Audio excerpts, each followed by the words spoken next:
میں بیرون ملک تھا تو وہاں بات تھی کہ مطلب میرے وطن عزیز کے تعلق سے کچھ یار یہاں بہت خطرہ ہے نہیں یہ ہے اور وہ وغیرہ وغیرہ. میں کہا یار آپ کے یہاں تو 5-6 بجے کے بعد نکلنا مشکل نہیں ہے؟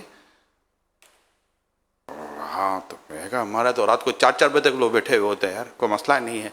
تو آدمی کہیں بھی رہے اپنے وطن عزیز کے تعلق سے اس کے جذبات اور اس کے احساسات کیا ہونے چاہیے، چاہے اپنے ملک میں ہو یا بیرون ملک میں ہو. ذرا اس کی کچھ وضاحت فرما دیں. میں یہ مثال سوچ رہا تھا کہ دوسروں کے کوٹھی بنگلے ہے نا، آدمی اس کو دیکھے، خوبصورت کلر ہے تو خوبصورت کشادہ کمرے، خوبصورت بیڈ لگے ہوئے ہیں وغیرہ وغیرہ وغیرہ.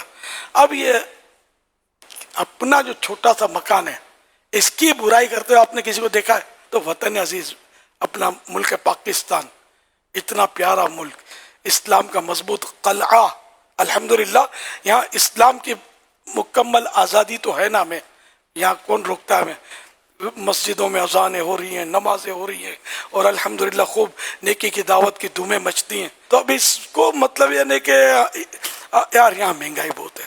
تو یہ واقعی ایسا شخص ہے جو باہر نکلا ہی نہیں ہے، تو اس کو پتا چلے گا باہر جائے گا تو کہ مہنگائی بولتے کس کو ہے. جب ہم باہر نکلتے ہیں نا تو اپنے ملک کی، یعنی میں اپنا تجربہ، اپنا ملک مجھے تو سستا لگتا ہے.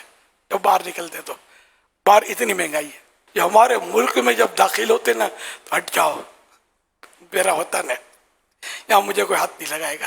جیسے سانس بحال ہو جاتی ہے ایسا لگتا ہے. یعنی آج سانس بحال ہو جاتی ہے. ابھی پچھلے دنوں میں ایک ملک میں تھا، چند ممالک کا سفر تھا، تو موبائل پر گاڑی میں بات کر رہا تھا تو مجھے پیچھے سے کسی نے کہا وہ شیشہ اوپر چڑھا لیں. کیوں؟ وہ آپ بات کر رہے ہیں نا تو کوئی موبائل چھین کے چلا جائے گا. میں کہا یار میرے ملک کی محبت بڑھا دی آپ نے نا. تو یوں ایسے سے ملک ہے جس میں کہا جاتا ہے کہ یہاں کوئی ایسا فرد نہیں ملے گا جو کم از کم ایک بار جس کو ڈاکوؤں نے لوٹا نہ ہو. وہاں یعنی کہ اتنی لوٹ مارے کہ ہر فرد گویا لوٹا جاتا ہے اور ٹھا کر کے گولی مار دیتے ہیں. تو یار اللہ کا کرم ہے، میرا وطن میرا وطن. خدا نہ خدا کوئی ہے بھی کمزوری تو آدمی اپنے گھر کی کمزوری دبائے گا، اپنی اولاد کی کمزوری دبائے گا، اپنے ماں باپ کی کمزوری چھپائے گا، نہ کہ اس کا ڈنکا بجائے گا. تو یہ تو مادر وطن ہے، ہم سب کو اس کی تعمیر کرنی چاہیے. اور جو بھی کمزوریاں ہوں بھی تو ہم مل جل کر اس کی ذرا کہ وہ تعمیر ہی کریں گے تو ہوگا نا. اس پر تنقید کرنے سے اس کی تعمیر نہیں ہو جائے گی. ہم تعمیر کرتے ہیں اس کی. اب وہ لوگ کتنے نادان ہیں جو کبھی پتھر اٹھاتے ہیں، کبھی مطلب کار جلاتے ہیں، کبھی. میں تو زمانے سے اس انداز کا مخالف ہی ہوں. یہ کوئی عقل مندی ہے ہی نہیں، اسلام نے ہمیں یہ سکھایا ہی نہیں ہے.